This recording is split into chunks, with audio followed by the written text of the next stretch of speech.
नमस्कार दोस्तों, मेरा नाम है आकाश और आज मैं फिर से आपका स्वागत करता हूं अपने चैनल एजे आर्मी क्लासेस पे। और आज फिर से मैं आपके लिए पहले की तरह एक और बार 35 जीके जीएस महत्वपूर्ण प्रश्न लेकर के आया हूं, इस उम्मीद से, इस जुनून से कि एक दिन आपका सिलेक्शन जरूर होगा और जिस दिन आपका सिलेक्शन होगा उस दिन आप जरूर एक बहुत ही अच्छा सा संदेश, एक बहुत ही अच्छा सा कमेंट करके मुझे धन्यवाद देंगे और एक दिन बताएंगे कि सर हमारा सिलेक्शन हो गया सिर्फ और सिर्फ एजे आर्मी क्लासेस और आपकी मेहनत, आपकी वीडियोस की बदौलत हमारा सिलेक्शन लेने में हम कामयाब रहे। तो दोस्तों, किसी एक मशहूर शायर ने कहा भी है, सोचने से कहाँ मिलते हैं तमन्ना के शहर, सोचने से कहां मिलते हैं तमन्ना के शहर, चलना भी जरूरी है मंजिल को पाने के लिए। तो चलिए इसी के साथ शुरू करते हैं अपनी इस वीडियो को, बढ़ते हैं अपने पहले प्रश्न की ओर। तो दोस्तों, पहला प्रश्न, who can dissolve the Lok Sabha before the expiry of its normal term of 5 years। Lok Sabha को कौन 5 वर्ष की अवधि पूरा होने से पहले ही बंद कर सकता है या भंग कर सकता है, कह सकते हैं। ए, प्राइम मिनिस्टर प्रधानमंत्री। B, the president on his own, राष्ट्रपति अपने विवेक से। C, the president on the recommendation of the PM, राष्ट्रपति प्रधानमंत्री के अनुमोदन अनुसार। डी, नन ऑफ दीज, इनमें से कोई भी नहीं। बताइए क्या लगता है आपको। Lok Sabha, who can dissolve the Lok Sabha, ध्यान दीजिए लोकसभा की बात हो रही है, लोकसभा राज्यसभा अंतर समझते होंगे आप। तो इसका उत्तर है the president on the recommendation of prime minister, राष्ट्रपति प्रधानमंत्री के अनुमोदन पर। अगला प्रश्न, city of garden is called, बगीचों का शहर किसे कहा जाता है। ए, बेंगलुरु। बी, श्रीनगर। सी, गुवाहाटी। डी, शिलोंग। बताइए बगीचों का शहर किसे कहा जाता है। तो इसका उत्तर है ऑप्शन ए, बेंगलुरु। बेंगलुरु को कहा जाता है बगीचों का शहर। अगला प्रश्न, eight which place in Maharashtra is the nuclear power station situated, Maharashtra के किस स्थान पर परमाणु ऊर्जा का केंद्र है। ए, तारापुर। बी, पुणे या पुणे। सी, मुंबई। डी, नागपुर। बताइए क्या लग रहा है आपको, क्या उत्तर लग रहा है आपको। महाराष्ट्र में न्यूक्लियर पावर स्टेशन कहां पर स्थित है, कहां सिचुएटेड है। तो इसका भी ऑप्शन है ऑप्शन ए, तारापुर। तारापुर में स्थित है, सिचुएटेड है न्यूक्लियर पावर स्टेशन महाराष्ट्र के अंदर। अगला प्रश्न, which of them can regenerate its body part, कौन अपने अंगों को फिर से उगा सकता है। A, crocodile. B, snake. C, lizard. D, none of these, मगरमच्छ, सांप या छिपकली या फिर इनमें से कोई भी नहीं। बहुत ही आसान सा प्रश्न, इसका ऑप्शन है ऑप्शन सी, बिल्कुल ठीक है, छिपकली, जो कि अपने अंगों को दोबारा से उगा सकती है, रीजनरेट कर सकती है। अगला प्रश्न, which is the highest award for bravery, वीरता का सर्वोच्च पुरस्कार कौन सा है। बताइए वीरता का सर्वोच्च पुरस्कार भारत में, हिंदुस्तान में कौन सा दिया जाता है। A, Paramvir Chakra. B, Padma Vibhushan. C, Bharat Ratna. D, none of these, इनमें से कोई भी नहीं। बताइए, देखिए नाम से ही पता चल रहा है, वीरता का सर्वोच्च पुरस्कार, वीर, परम वीर, परम बहुत ही ज्यादा वीर जो होता है उसे कहते हैं परम वीर, उसके लिए बना दिया गया चक्र। तो ये हो गया परम वीर चक्र, ऑप्शन ए, पांचवे का ऑप्शन ए बिल्कुल ठीक है, परमवीर चक्र। अगला, विच is the first Indian Jio station, माफ कीजिए, जियो स्टेशनरी सैटेलाइट, पहला भारतीय जियो स्टेशनरी सैटेलाइट क्या है। A, Apple. B, PSLV. C, INSAT. D, IRS. बताइए पहला जियो स्टेशनरी सैटेलाइट, भारतीय जियो स्टेशनरी सैटेलाइट पहला, तो इसका उत्तर है ऑप्शन ए, एप्पल।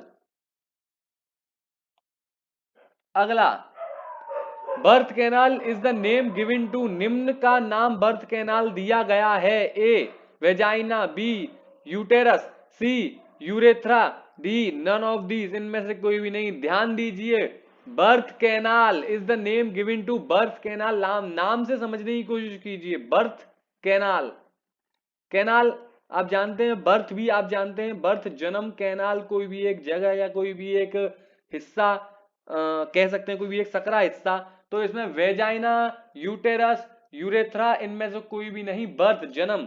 तो इसमें आप जानते हैं बहुत सी पुस्तकों में, आपको बताया था, बहुत सी पुस्तकों में इसको यूरेथ्रा कहा जाता है, पर ये यूरेथ्रा गलत है। इसका सही उत्तर अगर आप गूगल सर्च करके देखेंगे या इसे समझने की कोशिश करेंगे तो भी आपको इसका उत्तर वेजाइना ही मिलेगा। इसका उत्तर है ऑप्शन ए, वेजाइना। अगला प्रश्न,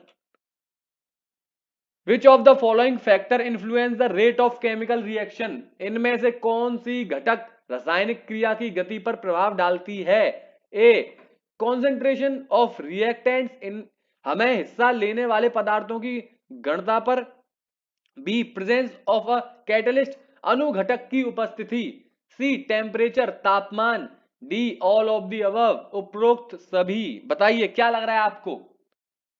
रासायनिक क्रिया, केमिकल रिएक्शन, इसमें समझ सकते हैं आप, अगर थोड़ा सा भी दिमाग लगाएं तो देख सकते हैं ये तीनों ही एक केमिकल रिएक्शन में सहायक होते हैं। ये डिपेंड करता है, केमिकल रिएक्शन पूरा निर्भर करता है इन तीनों के ऊपर। तो ये इसका ऑप्शन डी बिल्कुल ठीक होगा, ऑल ऑफ द अबव, उपरोक्त सभी। अगला प्रश्न, the tissue found between the xylem and phloem is called? Xylem और फ्लोएम के बीच पाए जाने वाले तंतु को क्या कहते हैं? माफ कीजिएगा, लिखने में थोड़ी गड़बड़ी हो गई, जाइलम और यहाँ पे फ्लोएम आएगा। जाइलम और फ्लोएम के बीच पाए जाने वाले तंतु को क्या कहते हैं? ए, ग्राउंड तंत्र, ground tissue. B, sclerenchyma, sclerenchyma. C, hypodermis, none of these. D, ground तंत्र, स्क्लेरन कायमा, हाइपोडर्मिस, इनमें से कोई नहीं। बताइए क्या लग रहा है?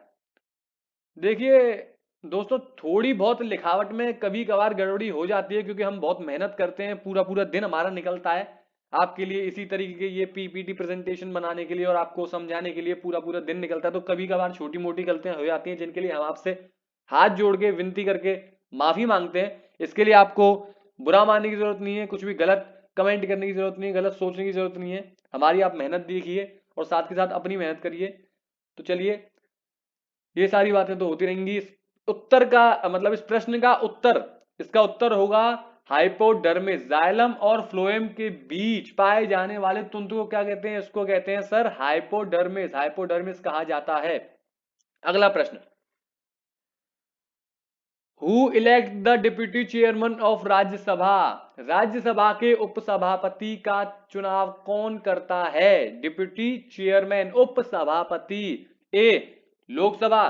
B, Lok Sabha and Rajya Sabha. C, Rajya Sabha. D, vice president, उपराष्ट्रपति। ध्यान दीजिए, डिप्यूटी चेयरमैन, उपसभापति, राज्यसभा के उपसभापति का चुनाव कौन करता है? बताइए। लोकसभा, इसमें बात देखिए, बात क्या हो रही है? बात हो रही है इसमें राज्यसभा, फोकस करिए, ध्यान दीजिए, राज्यसभा की बात हो रही है। तो लोकसभा, मुझे नहीं लगता कि लोकसभा को इंटरफेयर इसमें होना चाहिए। लोकसभा और राज्यसभा, फिर वही बात, लोकसभा का इंटरफेयर राज्यसभा में तो मुझे नहीं लगता होना चाहिए। तो मुझे इसका सीधा सीधा उत्तर लगता है राज्यसभा। तो इसका उत्तर है भी ऑप्शन सी करेक्ट है, राज्यसभा। राज्यसभा के सदस्यों द्वारा ही चुने जाते हैं उपसभापति। अगला प्रश्न, the first women to be prime minister in the world was? ध्यान दीजिए, वेरी वेरी इंपॉर्टेंट क्वेश्चन। विश्व की प्रथम महिला प्रधानमंत्री कौन थी? ध्यान दीजिए, option A Shrimati Indira Gandhi, option B Shrimati Margaret टी, option C Shrimati Sirimavo Bandaranaike, D Shrimati Sarojini Naidu. बताइए क्या लग रहा है आपको, इसका उत्तर क्या हो सकता है? इसका उत्तर दिमाग लगाइए, या शायद आपने ये पढ़ भी रखा हो। चलिए मैं बताया था, इसका उत्तर है option C Shrimati Sirimavo भंडार नायके। ध्यान दीजिएगा, याद रखिएगा, इंपॉर्टेंट क्वेश्चन है, मोस्ट इंपॉर्टेंट क्वेश्चन है, अक्सर पूछा भी जाता है। First women prime minister in the world, दुनिया में, पूरी दुनिया में सबसे पहली प्रधानमंत्री कौन थी? कौन सी महिला पहली प्रधानमंत्री थी? तो इसमें आएगा श्रीमती श्रीमावो भंडार नायके। अगला प्रश्न, who is the writer of Kamayani? Kamayani के लेखक कौन है?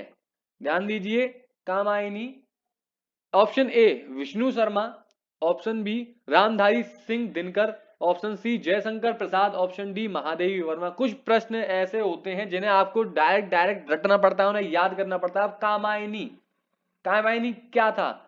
अब कामायनी को अगर आप देखेंगे, याद करने की प्रयास करेंगे तो इसमें आपका दिमाग बहुत ज्यादा खराब होगा। कामायनी नहीं समझ सकते आप अभी, तो आपको सीधे सीधे आपको ये याद रखना जरूरी है कि कामायनी के लेखक कौन थे। सिर्फ आपको नाम याद रखना है, कामायनी, इसके लेखक कौन थे। तो इसका उत्तर आएगा सर ऑप्शन सी, इसका उत्तर सही है। जयशंकर प्रसाद ने कामायनी के लेखक हैं, उन्होंने कामायनी लिखी थी। अगला प्रश्न, which of the following party ruling Tamil Nadu, निम्न में से वर्तमान में तमिलनाडु में किस पार्टी का शासन है? अब ये करंट अफेयर का प्रश्न आ गया। करंट अफेयर, रोजमर्रा से के चले हुए समाचार, रोजमर्रा से जुड़े हुए और या अभी कुछ समय के ही जुड़े हुए जो सवाल होते हैं उन्हें करंट अफेयर्स में जोड़ा जाता है। तो देखिए, option A DMK, option B National Front, option C Congress, option D AIADMK. तो सर इसका ऑप्शन है ऑप्शन डी एआईएडीएमके, ये इसका सही उत्तर है। अगला प्रश्न, where is India first nuclear power station situated, Bharat का पहला नाभिकीय शक्ति स्टेशन कहां पर स्थित है? ध्यान दीजिए, ये प्रश्न जुड़े हुए हैं एक दूसरे से। जैसे आया था पहले, जो क्वेश्चन आया था उसमें पूछा गया था कि न्यूक्लियर पावर प्लांट कहां है, तो उसमें आपने बताया था ऑप्शन तारापुर। तो इसमें भी ध्यान देने वाली बात है कि पहला पावर स्टेशन या पहला शक्ति स्टेशन, नाभिकीय शक्ति स्टेशन कहां था, तो वो भी तारापुर में ही था। इसका उत्तर हो जाएगा तारापुर। ऑप्शन कलपक्कम थे, कोरबा था, तारापुर था, ट्रॉम्बे था, तो इसमें तारापुर इसका बिल्कुल सही है। अगला प्रश्न, which of the following countries does not have written constitution, ध्यान दीजिए, संविधान से लेकर है ये सवाल, संविधान से जुड़ा हुआ ये सवाल है। निम्न में से कौन से देश का संविधान लिखित नहीं है? संविधान तो है, आप जानते हैं संविधान दो तरीके के होते हैं, लिखित और अलिखित।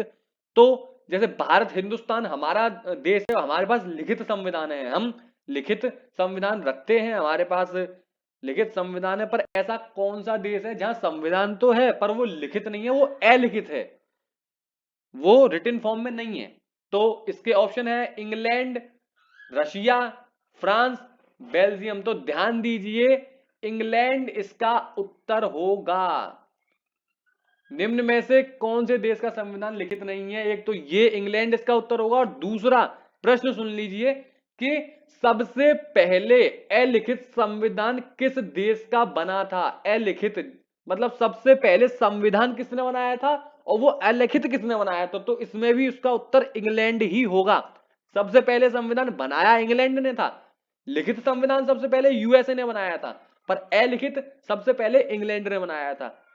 तो लिखित का यूएसए माना जाता है, अलिखित का इंग्लैंड कहा जाता है। याद रखिएगा, भूलिएगा नहीं। एक प्रश्न में मैंने आपको कई सारे जवाब दे दिए। अगला प्रश्न, Hazaribagh National park is located in the station of, Hazaribagh National park किस राज्य में स्थित है? ध्यान दीजिए, मैंने बार बार बोला, जिस चीज को आपको नहीं समझ में आ रहा है उसे डायरेक्ट याद कीजिए, कोई जरूरत नहीं उसे समझने की। हजारीबाग नेशनल पार्क, अब ये क्या है? ये एक नेशनल पार्क है, ये उसका नाम है हजारीबाग, जहां लोग घूमते फिरते हैं, जहां वो देखते हैं, मतलब ये एक तरीके से जंगल टाइप नेशनल पार्क जो होते हैं, उनमें कई तरीके के जानवरों को रखा जाता है, उन्हें जो प्रिजर्व किया जाता है, या कह सकते हैं जिनकी कम जनसंख्या बची होती है उन्हें भी वहां रखा जाता है, और जिनकी जनसंख्या काफी होती है उन्हें भी वहां रखा जाता है। ये नेशनल पार्क होते हैं जिन्हें जंगल के एक एरिया को कवर करके उसे नाम दे दिया जाता है कि भाई ये एक नेशनल पार्क बन गया और उसका नाम है हजारीबाग। तो हजारीबाग नेशनल पार्क कहां है? आसाम, नागालैंड, झारखंड, गुजरात। बताइए कहां लगता है आपको हजारीबाग नेशनल पार्क? आसाम नहीं, मुझे तो नहीं लगता आसाम। नागालैंड बिल्कुल नहीं, झारखंड, ध्यान दीजिए, झारखंड और गुजरात। तो इसका ऑप्शन है option C, Jharkhand, Hazaribagh National Park, ये आपका झारखंड में स्थित है, झारखंड में पाया जाता है। अगला प्रश्न, where was the first round table summit held, प्रथम गोलमेज सम्मेलन कहां हुआ था? A Delhi, B Edinburgh, C London, B D Bombay Mumbai. बताइए क्या लगता है, प्रथम गोलमेज सम्मेलन कहां हुआ था? राउंड टेबल समिट भी कहा जाता है इसे, बताइए कहां हुआ था? तो ये हुआ था लंदन में सर, याद रखिएगा लंदन में हुआ था ये फर्स्ट राउंड टेबल समिट, गोल मेज सम्मेलन। अगला, who is the writer of the invisible man? ध्यान दीजिए इनविजिबल मैन के लेखक कौन हैं?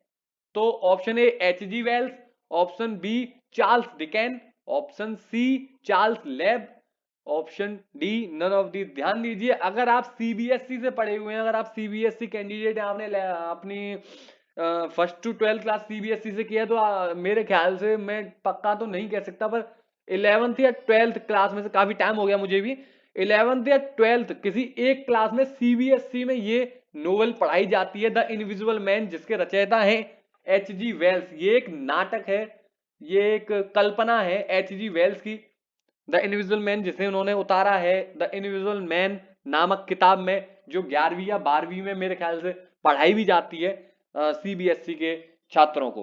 अगला प्रश्न, jet engine are, jet engine है, क्या है जेट इंजन?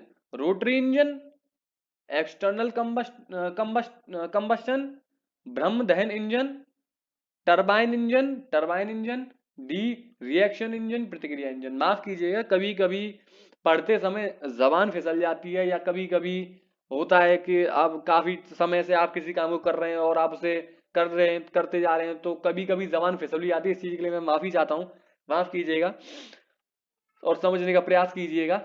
तो jet engine are, jet engine क्या है? रोटरी इंजन, ब्रह्म दहन engine, external combustion, turbine engine, या रिएक्शन इंजन, प्रतिक्रिया इंजन। ध्यान दीजिए एक्सटर्नल कंबशन, ये ऑप्शन बी इसका सही है, ब्रह्म दहन इंजन। और इंटरनल कंबशन भी कहा जाता है कई जगहों पर, अगर आप गूगल पर भी सर्च करेंगे तो इंटरनल कंबशन कहा जाता है। अगर आपको ऑप्शन में इंटरनल कंबशन भी दिया गया है तो आपको इंटरनल कंबशन को ठीक करना, बट कुछ ऑप्शन ऐसे हैं जिनमें इंटरनल कंबशन नहीं दिया गया, वहां एक्सटर्नल कंबशन दिया गया, ब्रह्म दहन इंजन, तो आपको एक्सटर्नल कंबशन को ही ठीक करना है। अगला प्रश्न,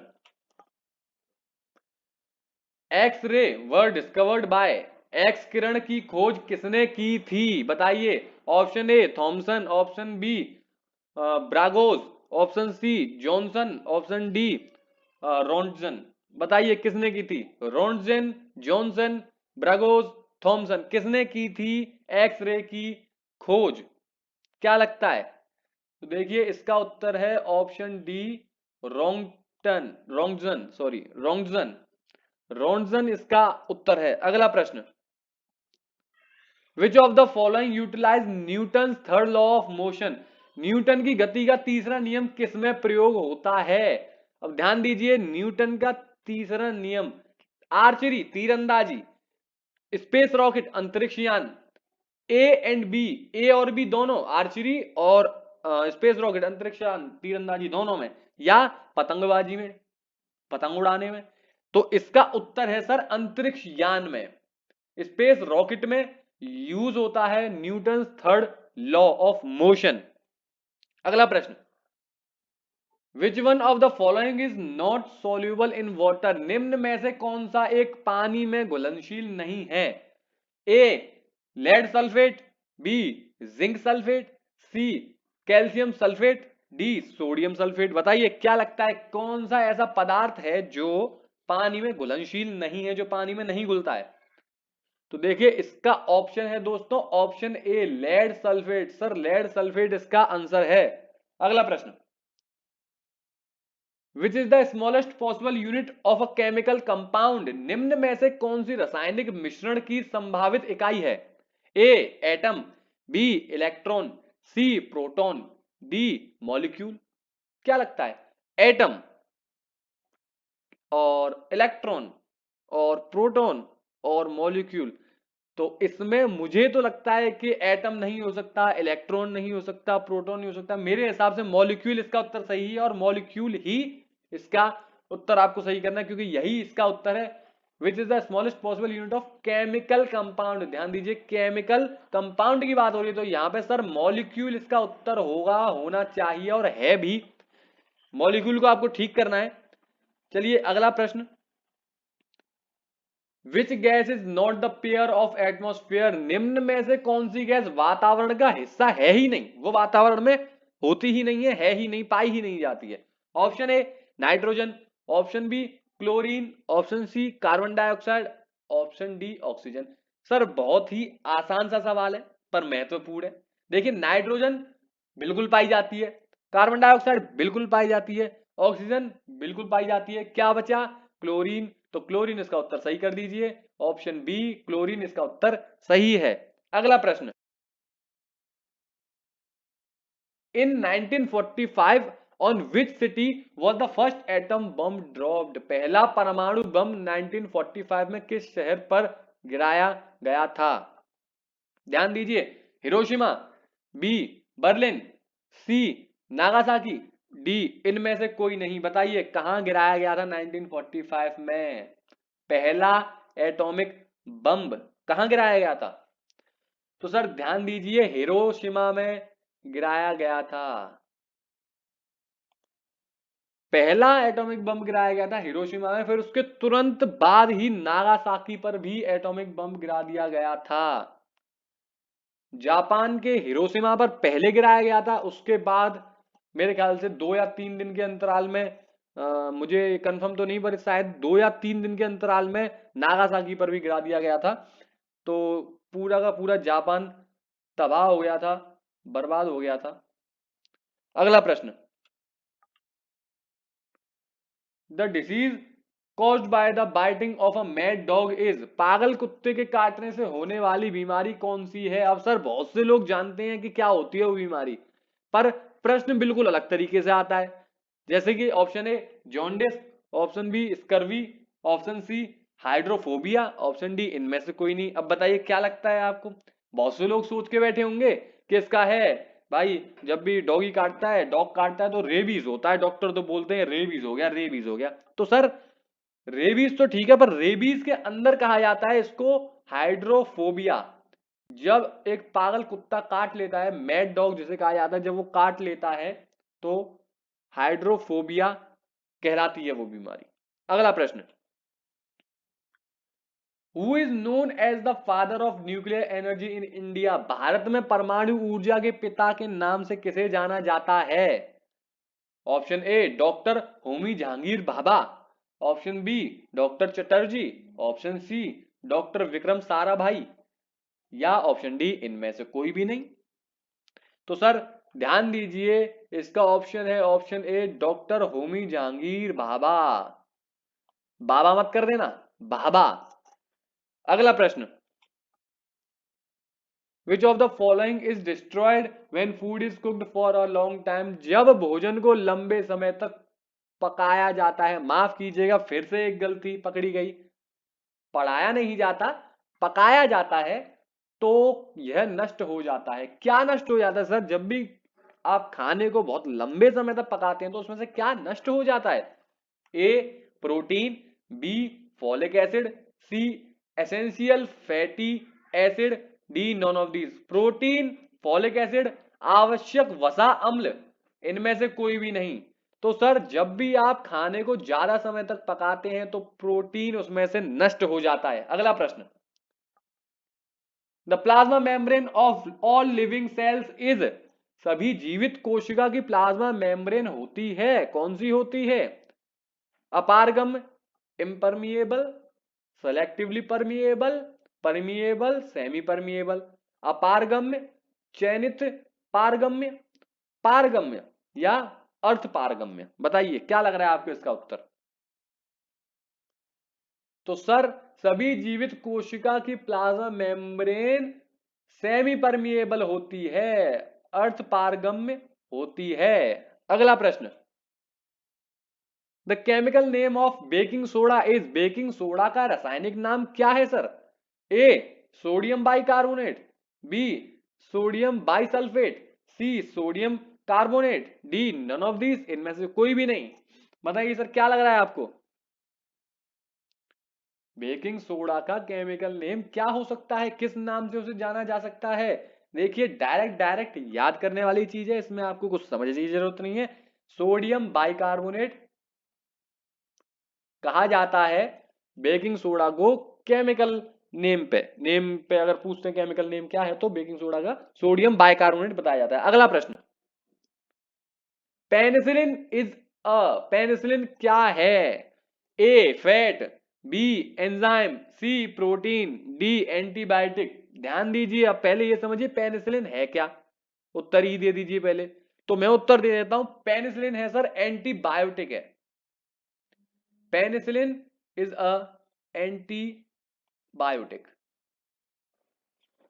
पेनिसिलिन, अब पेन पूछा जाता है अक्सर, पेनिसिलिन की खोज किसने की थी? तो सर पेनिसिलिन जो होता है उसकी खोज करी थी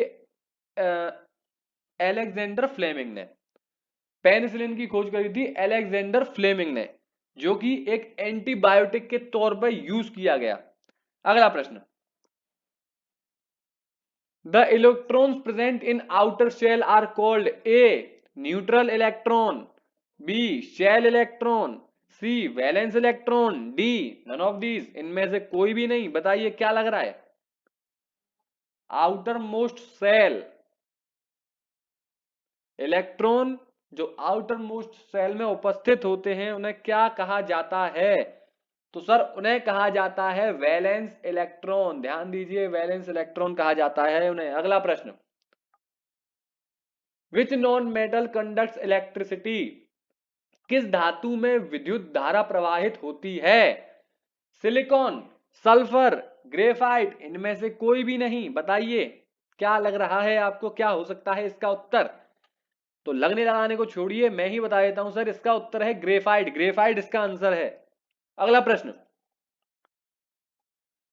what is the formula of edible salt, खाने में नमक का सूत्र क्या है?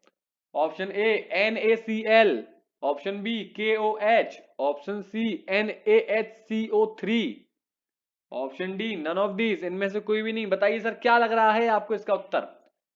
तो लगने लगाने को फिर से छोड़िए, इसका उत्तर है NaCl। याद कर लीजिएगा, रट लीजिएगा। वैसे मुझे लगता है कि आप इस वीडियो को देख के याद कर भी जाएंगे, और जैसा कि मैंने कहा जीरो से हीरो मुझे लगता है बन गए होंगे अब तक तो, और बन भी जाने चाहिए इतनी मेहनत जो करता हूं सर आपके लिए। अगला प्रश्न, कार्बन इज अ, कार्बन क्या है? अब बताइए कार्बन क्या है? लिक्विड है, द्रव, मेटल है, धातु है, मेटलॉइड है, धातु रूप है, या नन ऑफ दीज, या सॉरी नॉन मेटल है, अधातु है। बताइए क्या है वो? Liquid, metal, metalloid, non metal, द्रव, धातु, धातु रूप, या अधातु। बताइए क्या है कार्बन? तो सर कार्बन है नॉन मेटल, अधातु। तो भाइयों ये थे आज के वो 35 क्वेश्चन जो आपको जीरो से हीरो भी बना सकते हैं, अगर आप रोज के रोज हमारे इस चैनल एजे आर्मी क्लासेस के साथ जुड़े रहें, पढ़ते रहें, याद करते रहें, जैसा कि मैंने आपको बताया था। और एक बार फिर से बोलना चाहूंगा, मेरी पसंदीदा लाइन है ये कि सोचने से कहाँ मिलते हैं तमन्नाओं के शहर, चलना भी जरूरी है साहब मंजिलों को पाने के लिए। तो इसी शब्द के साथ, इन्हीं बातों के साथ आज की वीडियो में बस इतना ही। मैं आपसे विदा लेता हूं, आपका दोस्त, आपका भाई, आपका टीचर आकाश। मैं मिलता रहूंगा आपसे इसी एजे आर्मी क्लासेस चैनल पर। मिलते हैं अपनी अगली वीडियो के साथ। आप खुश रहें, मंगलमय रहें, आपका परिवार कोरोना से बचा रहे, आप खुद कोरोना से बचे रहें, और जिस दिन एग्जाम हो उस दिन आप अपना सिलेक्शन कंफर्म कर लें, सिलेक्शन हत्या लें। ये हमारी दुआ है, कामना है। तब तक के लिए बने रहिए एजे आर्मी क्लासेस के साथ। बहुत बहुत धन्यवाद, शुक्रिया।